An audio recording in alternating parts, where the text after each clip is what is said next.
I love you Allah. السلام علیکم ناظرین، سواگت ہے آپ کا پھر سے ایک بار ہمارے یوٹیوب چینل قرآن و حدیث پر۔ آج ہماری گفتگو اس مسائل پر ہوگی انشاءاللہ کہ اللہ نے ابلیس جو کہ شیطان ہے اسے جنت سے نکالنے کے باوجود ابلیس جنت میں دوبارہ کس طرح داخل ہو کر آدم علیہ السلام اور حوا علیہ السلام کو بھڑکایا اور اللہ کی نافرمانی کرنے پر مجبور کروایا۔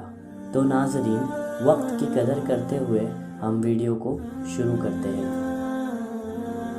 تو خواتین و حضرات، ہوا یوں کہ اللہ کے حکم سے آدم علیہ السلام اور حوا علیہ السلام جنت میں سکون و آرام سے تھے، نہ پانی کی فکر، نہ کھانے کی فکر اور نہ ہی موسم کی۔ اللہ نے انہیں ہر طرح کی نعمتوں سے نواز رکھا تھا۔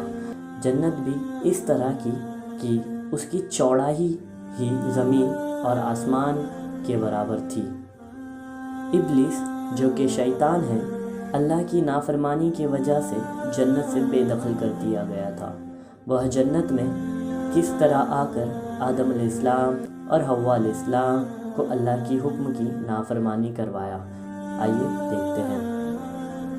تو خواتین و حضرات، ہوا یوں کہ اللہ تعالیٰ نے آدم علیہ السلام اور حوا علیہ السلام کو حکم دیا تھا کہ تم اس درخت کا پھل نہیں کھانا، باقی ساری جنت تمہاری اس پیڑ کو چھوڑ کر۔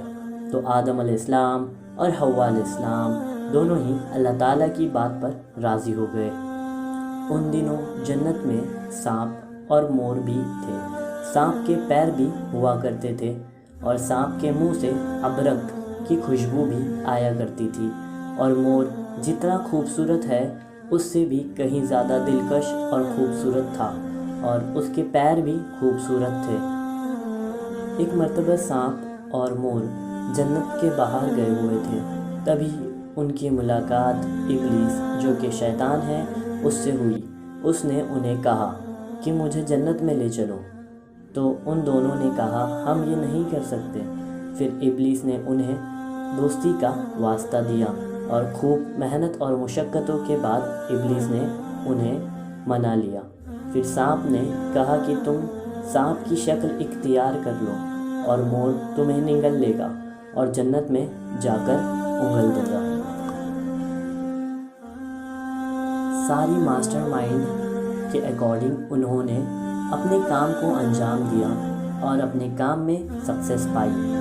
بہرحال پھر جنت میں دوبارہ داخل ہونے کے بعد ابلیس آدم علیہ السلام اور حوا علیہ السلام سے ملا دوسرے کسی روپ میں، اور کہا آپ نے وہ پھل کیوں نہیں کھایا ابھی تک؟ تو انہوں نے کہا کہ ہمیں یہ پھل کھانے سے اللہ نے منع کیا ہے اور ہم یہ پیڑ کا پھل کبھی نہیں کھائیں گے۔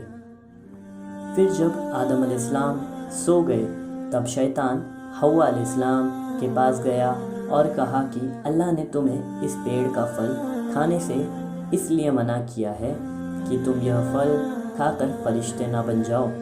تب حوا علیہ السلام شیطان کے بھڑکاوے میں آ کر وہ پھل کھا لیے، اور جب آدم علیہ السلام وہاں آئے تو انہیں بھی زبردستی کھلا دیا۔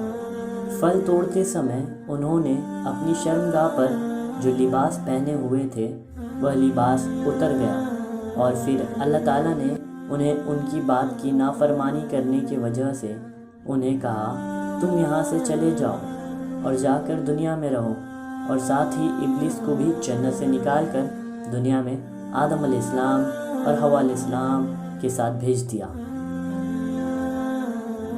پھر انہوں نے ابلیس کو جنت میں لانے کی وجہ سے سانپ کے پیر چھین لیے اور اس کے منہ سے خوشبو نکال کر زہر ڈال دیا، اور مور کی خوبصورتی کم کر دی، اور ساتھ ہی پیروں کو بھی بدصورت بنا دیا۔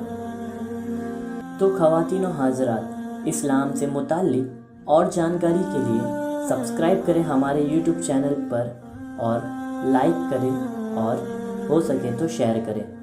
جزاک اللہ۔